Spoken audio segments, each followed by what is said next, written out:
باللہ من الشیطان الرجیم بسم اللہ الرحمن الرحیم۔ مولا کائنات حضرت امیر المومنین علی بن ابی طالب علیہ السلام کے مجموعہ کلام نہج البلاغہ کے پہلے باب کا خطبہ نمبر 180 اور اس کا پہلا حصہ۔ نوفِ وکالی سے روایت کی گئی ہے کہ انہوں نے کہا کہ حضرت نے یہ خطبہ ہمارے سامنے کوفہ میں اس پتھر پر کھڑے ہو کر ارشاد فرمایا جسے جودہ ابن حیدرہ مخزومی نے نصب کیا تھا۔ اس وقت آپ کے جسم میں مبارک پر ایک اونی جبہ تھا اور آپ کی تلوار کا پرتلا لیف خرما کا تھا اور پیروں میں جوتے بھی کھجور کے پتیوں کے تھے اور سجدوں کی وجہ سے پیشانی یوں معلوم ہوتی تھی جیسے اونٹ کے گھٹنے کا گٹا ہو۔ آپ نے فرمایا تمام حمد اس اللہ کے لیے ہے جس کی طرف تمام مخلوق کی بازگشت اور ہر چیز کی انتہا ہے۔ ہم اس کے عظیم احسان، روشن و واضح برہان اور اس کے لطف و کرم کی افزائش پر اس کی حمد و ثنا کرتے ہیں، ایسی حمد کہ جس سے اس کا حق پورا ہو اور شکر ادا ہو اور اس کے ثواب کے قریب لے جانے والی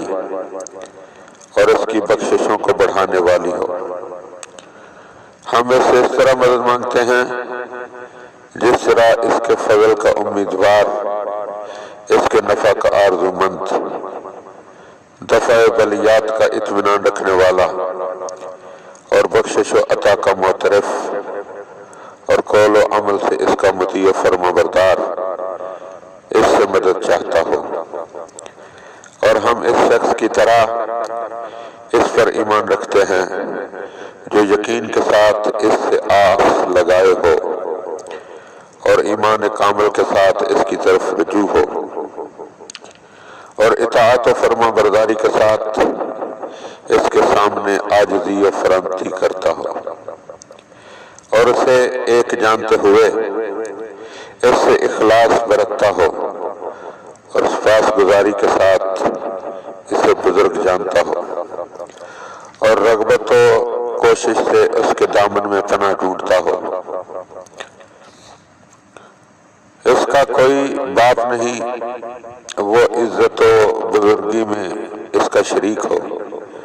نہ اس کے کوئی اولاد ہے کہ اسے چھوڑ کر وہ دنیا سے رخصت ہو جائے اور وہ اس کے وارث ہو جائیں، نہ اس کے پہلے وقت اور زمانہ تھا اور نہ اس پر یکے بعد دیگرے کمی اور زیادتی طاری ہوتی ہے،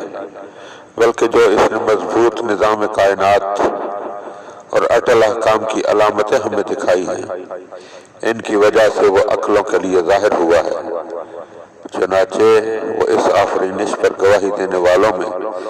آسمانوں کی خلقت کے جو بغیر ستونوں کے ثابت و برقرار اور بغیر سہارے کے قائم ہیں۔ خداوند عالم نے انہیں پکارا تو یہ بغیر کسی سستی اور توقف کے اطاعت و فرما برداری کرتے ہوئے لبیک کہہ اٹھے۔ اگر وہ اس کی ربوبیت کا اقرار نہ کرتے اور اس کے سامنے سر تسلیم نہ جھکاتے تو وہ انہیں اپنے عرش کا مقام اور اپنے فرشتوں کا مسکن اور پاکیزہ کلموں اور مخلوق کے نیک عملوں کے بلند ہونے کی جگہ نہ بناتا۔ اللہ نے ان کے ستاروں کو ایسی روشن نشانیاں قرار دیا ہے کہ جن سے حیران و سرگردان اطراف زمین کی راہوں میں آنے جانے کے لیے